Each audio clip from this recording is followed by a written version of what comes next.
Selamat pagi dan salam sejahtera bagi kita semua.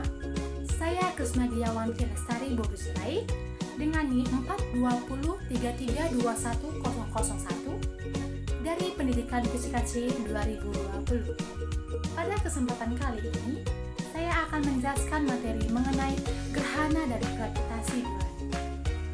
Tugas ini saya buat untuk memenuhi tugas mata kuliah Ilmu Pengetahuan Bumi dan Antariksa dengan dosen pengampu Bapak Irfandi SPD MSI. Baiklah, rumusan masalah yang akan saya bahas yaitu yang pertama, pengertian bulan, yang kedua, spesifikasi bulan, yang ketiga, gerhana bulan, dan yang keempat adalah gravitasi bulan. 1. Pengertian bulan. Bulan adalah satu-satunya satelit alami yang dimiliki bumi. Jika dilihat dari posisinya, bulan adalah benda angkasa yang paling dekat dengan bumi. Bulan juga menjadi benda yang kedua yang paling terang setelah matahari dan satu-satunya permukaan benda langit yang diamati dengan mudah. 2. Spesifikasi bulan. Di dalam spesifikasi bulan ini, saya akan menjelaskan bagaimana ruang lingkup bulan, gerakan bulan, bagian-bagian bulan, fase bulan, dan aspek bulan. Pertama, ruang lingkup bulan. Bulan merupakan satu-satunya benda langit mengikut bumi yang berdiameter 3.480 km. Bulan beredar mengelilingi bumi pada jarak rata-rata 384,421 km. Massa jenis bulan juga yaitu 3,4 gram per cm kubik adalah lebih ringan dibandingkan dengan massa jenis bumi yaitu 5,5 gram per cm kubik. Sedangkan massa bulan hanya 0,012 massa bumi. Bulan yang ditarik oleh gaya gravitasi bumi tidak jauh ke bumi disebabkan oleh gaya semifungsi yang timbul dari orbit bulan yang mengelilingi bumi.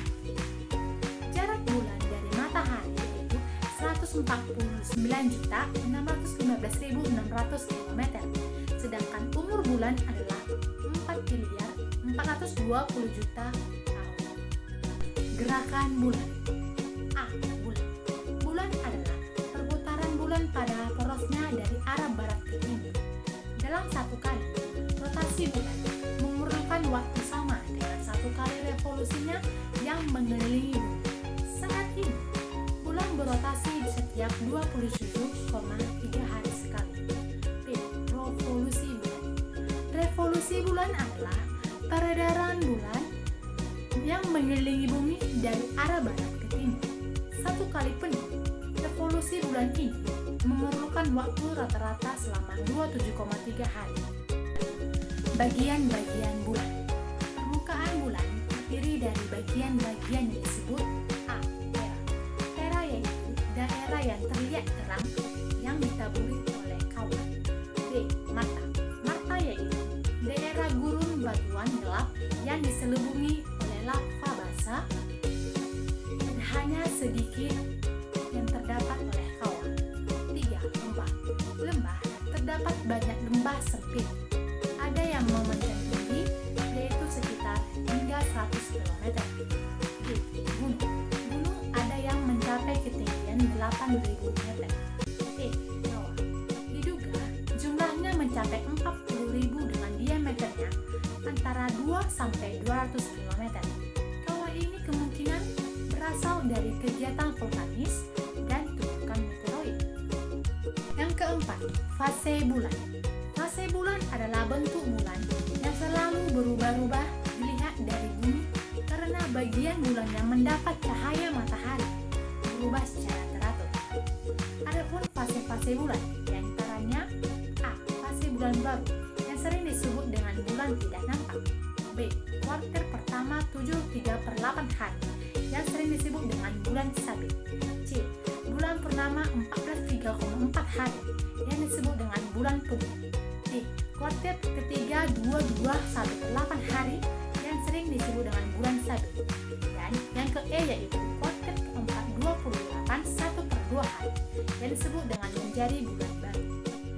Dan yang kelima yaitu aspek bulan. Aspek bulan adalah kedudukan bulan terhadap matahari dilihat dari bumi.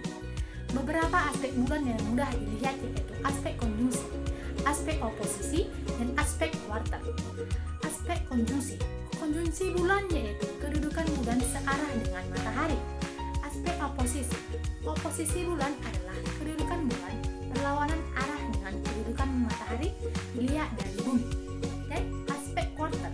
Aspek kuarter yaitu pada saat bulan menempati kedudukan tegak lurus terhadap garis penghubung bumi matahari. Pesan masalah yang ketiga yaitu gerhana bulan. Gerhana bulan adalah fenomena piringan bulan memasuki kerucut bayangan bumi, sehingga piringan bulan nampak menjadi gelap. Proses terjadinya gerhana bulan tidak luput dari pergerakan matahari, bumi, dan bulan, khususnya revolusi antara bumi dan bulan. Lebih terperincinya, yaitu ketika pusat bayangan bumi terletak pada 10,9 derajat dari titik simpul. Titik simpul adalah titik perpotongan antara bidang peredaran lintasan bumi dan bulan. Dalam kenyataannya, terdapat dua titik simpul yang ada di garis edar keduanya. Lalu, ketika dua titik itu diberi garis khayal, maka garis itu disebut dengan tiga rinto garis simpul. Garis tidak tetap, namun selalu berputar seiring dengan berputarnya titik simpul dengan laju 19 derajat pada ke arah barat dan timur. Dan kira-kira 18 tahun 11 hari kemudian, garis tersebut kembali pada posisi semula. Maka ketika itulah terjadi gerhana yang mirip dari gerhana sebelumnya. Dan rumusan masalah yang kelima yaitu gravitasi bulan. Gravitasi menurut Badan Penerbangan dan Antariksa Amerika Serikat atau NASA adalah gaya tarik sebuah planet yang menarik objek lain ke pusat bumi. Dengan gravitasi, seluruh planet di tata surya tetap mengorbit mengelilingi matahari dengan baik.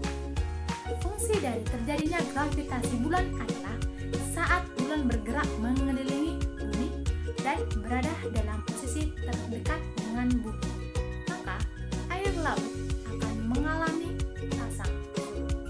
Akan tetapi, gravitasi bulan memiliki pengaruh yang lebih besar daripada gravitasi matahari karena jarak bulan lebih dekat dengan bumi. Sekian presentasi dari saya. Mohon maaf apabila ada salah kata